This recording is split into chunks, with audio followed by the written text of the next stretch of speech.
എല്ലാവർക്കും പുട്ടുണ്ടാക്കാമെന്ന് എനിക്കറിയാം. എങ്കിലും ഒരു എളുപ്പവഴി ഞാൻ പറഞ്ഞു തരട്ടെ.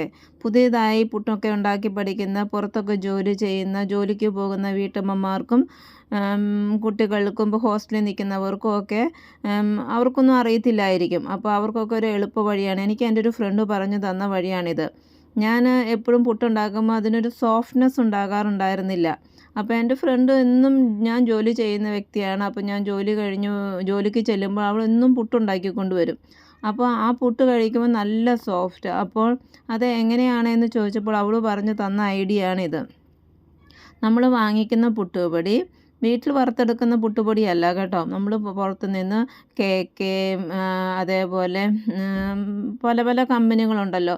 ആ കമ്പനികളിൽ നിന്ന് വാങ്ങിക്കുന്ന പുട്ടുപൊടി നമ്മൾ ഇപ്പോൾ 1 ഗ്ലാസ് പുട്ടുപൊടിയാണ് എടുക്കുന്നതെങ്കിൽ 1 ഗ്ലാസ് അത് നേരത്തെ വെള്ളമൊഴിച്ചിട്ട് ഒരു അരമണിക്കൂർ കുതിർക്കാൻ വയ്ക്കുക.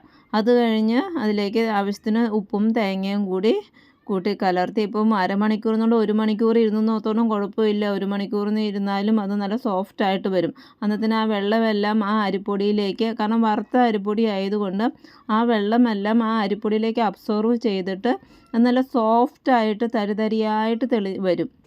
അപ്പോൾ അതിലേക്ക് നമ്മൾ തേങ്ങയും ഉപ്പും ആവശ്യത്തിന് ചേർത്തിട്ട് പുട്ടുണ്ടാക്കി നോക്കൂ.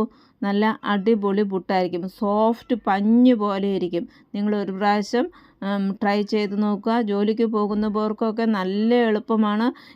ഞാൻ സാധാരണ ചെയ്തിരുന്നത് വൈകുന്നേരം രാത്രിയിൽ കിടക്കുന്നതിന് മുമ്പ്, നമ്മുടെ പണികളൊക്കെ കഴിഞ്ഞ് നമ്മൾ കിടക്കുമ്പോഴത്തേനും 11, 12 മണിയാവുമല്ലോ. അപ്പോൾ ഞാൻ രാവിലത്തേക്കുള്ള പുട്ടിനുള്ള പൊടി വെള്ളമൊഴിച്ച് ഇങ്ങനെ നെകക്കെ വെള്ളമൊഴിച്ചിട്ട് ഞാൻ മൂടി വെച്ചിട്ട് കിടന്നുറങ്ങും. രാവിലെ ആകുമ്പോഴത്തേനും അത് നല്ല സൂപ്പറായിട്ട് വന്നിരിക്കും. നന്നായിട്ട് കുതിർന്ന് അത് നല്ല തരിതരിയായിട്ടിരിക്കും. അപ്പോൾ അത്രയും നേരം വെക്കേണ്ട കാര്യമൊന്നുമില്ല. മിനിമം ഒരു അരമണിക്കൂർ ടു വെച്ചാൽ മതി. അത് നല്ല കറക്റ്റായിട്ട് വരും. അപ്പോൾ നിങ്ങളത് ട്രൈ ചെയ്ത് നോക്കുക. നല്ല പുട്ടുണ്ടാക്കി കഴിക്കുക. എന്നിട്ട് നന്നായിട്ട് ആസ്വദിച്ച് കഴിക്കുക.